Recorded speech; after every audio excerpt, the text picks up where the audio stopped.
Assalamualaikum warahmatullahi wabarakatuh. Di sini saya Nanda Valentina dengan NPM 2430067. Tujuan video saya di sini ingin memperkenalkan apa itu teknologi blockchain.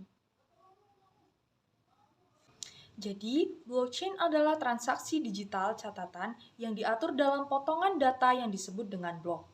Blok-blok ini terhubung satu sama lain melalui validasi kriptografi yang dikenal sebagai fungsi hashing.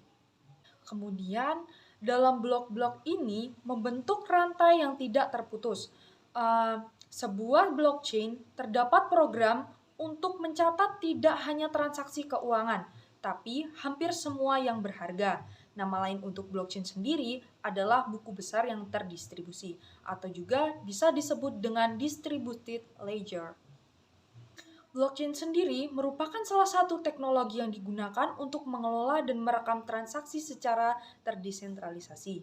Jadi, konsep dasar blockchain adalah menciptakan suatu jaringan yang terdiri dari beberapa komputer atau node yang saling berinteraksi dan bekerja sama untuk mencapai konsensus tentang kebenaran transaksi.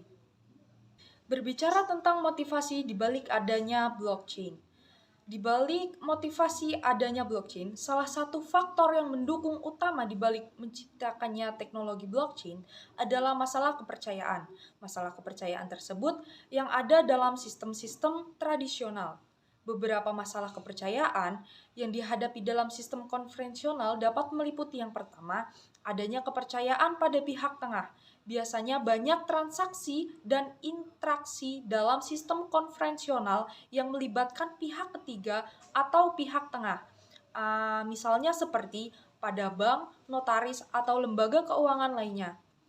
Yang kedua, adanya manipulasi atau perubahan data. Dalam sistem tradisional, data dan catatan transaksi dapat dengan mudah dimanipulasi atau diubah tanpa sepengetahuan dan persetujuan semua pihak yang terlibat. Dan yang ketiga, kurangnya transparansi. Sistem tradisional seringkali tidak transparan dengan informasi tersebut atau sulit diakses oleh pihak yang membutuhkannya. Yang selanjutnya adalah blockchain sebagai buku besar terdistribusi. Blockchain adalah teknologi yang digunakan untuk membuat dan mengelola buku besar terdistribusi secara desentralisasi.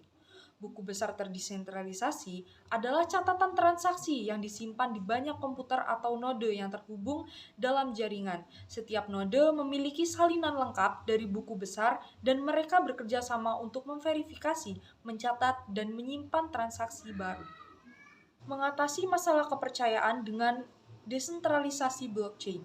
Desentralisasi adalah salah satu pendekatan yang dapat digunakan untuk mengatasi masalah kepercayaan dalam sistem. Dalam konteks blockchain, desentralisasi merujuk pada distribusi kekuatan dan kontrol antara banyak entitas atau node di jaringan, daripada memusatkan keuangan pada satu pihak atau otoritas sendiri. Cara desentralisasi dapat membantu mengatasi masalah kepercayaan. Keamanan yang meningkat. Dalam desain desentralisasi, data transaksi tersebar di banyak node yang bekerja bersama. Hal ini membuat sistem lebih tahan terhadap serangan maupun manipulasi, karena penyerang harus menguasai mayoritas node untuk dapat mengubah data.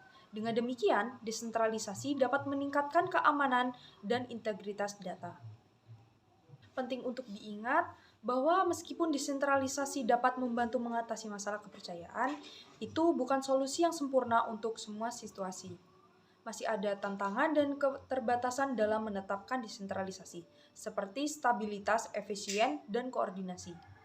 Dalam beberapa kasus, pendekatan yang lebih hibrida atau penggunaan teknologi tambang mungkin diperlukan untuk mencapai tujuan kepercayaan yang optimal. Diberikan sebuah contoh, ada dokter yang mendiagnosa terkait dengan data COVID-19.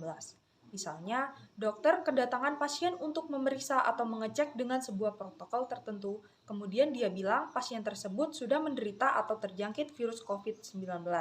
Lalu, dokter menyampaikan tersebut kepada pasien, lalu dibuatkan data diagnosa. Setelah itu, data tersebut diamankan ke sistem rekam medis. Lalu, rekam medis tersebut diolah ke sistem administrator website, namun Apakah hal ini bisa terjadi manipulasi data antar dokter atau administrator tersebut? Untuk pendekatan solusi, yang pertama, meminta dokter langsung mencatat dan mendiagnosa ke dalam sistem rekam medis. Namun, pasien merasa curiga bisa saja diagnosanya tidak benar alias dimanipulasi. Yang kedua, meminta pasien yang input data sendiri, tapi dokter juga tidak percaya pada pasien. Kemudian yang ketiga, meminta seorang untuk sebagai admin yang mencatat data yang sudah disetujui oleh dokter dan pasien, tapi ada kecurigaan seorang admin punya kepentingan sehingga bisa jadi eh, tanpa sepengetahuan mereka akan mengubah atau sama saja masih saling memanipulasi. Yang terakhir, adanya ide baru yaitu bagaimana jika semua pihak terkait menyimpan semua data dalam buku besar. Jadi, data didiagnosa, maka pihak terkait dengan data itu akan saling mencatat di buku besar masing-masing dan jadi semua punya salinan data yang telah disepakati. Masalah lain, lalu bagaimana jika ada persekongkolan untuk merubah data, misal dokter dan admin rekam medis? Kan itu sudah mewakili suara 50%, karena konsep terdesentralisasi adalah mendengarkan mayoritas. Jadi, solusinya adalah memiliki lebih banyak orang untuk memegang buku besar, terutama pihak-pihak yang memang terkait dengan data tersebut, sebagai contoh keluarga pasien yang menderita COVID-19 atau penyedia asuransi kesehatan dan lain sebagainya. Namun, solusi cara ini akan menyulitkan pihak yang berusaha mengubah catatan pada buku besar. Dan untuk merubah data rekam harus melibatkan sejumlah orang untuk mengubahnya.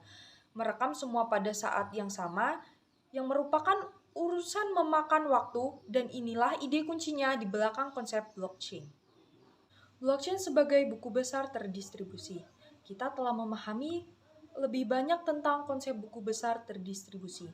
Jadi, ketika ada sebuah transaksi data, maka semua pihak terkait akan menyalin dan mencatatnya dalam buku besarnya sendiri.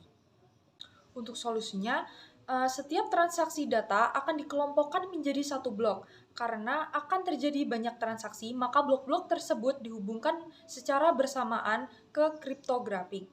Membentuk apa yang sekarang kita sebut blockchain, yaitu data transaksi, seperti yang ada pada gambar.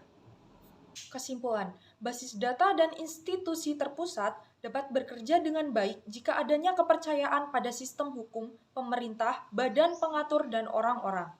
Database terdesentralisasi yang dibangun di atas blockchain dapat menghilangkan kebutuhan percaya pada badan pusat. Kemudian, blockchain dapat digunakan untuk hal apapun yang dianggap berharga, bukan hanya mata uang saja. Halo guys, jadi gimana nih video dari aku? Lumayan ngebantu nggak? Mohon maaf ya jika banyak kesalahan dalam video. Akhir kata dari saya, wassalamualaikum warahmatullahi wabarakatuh. Bye-bye.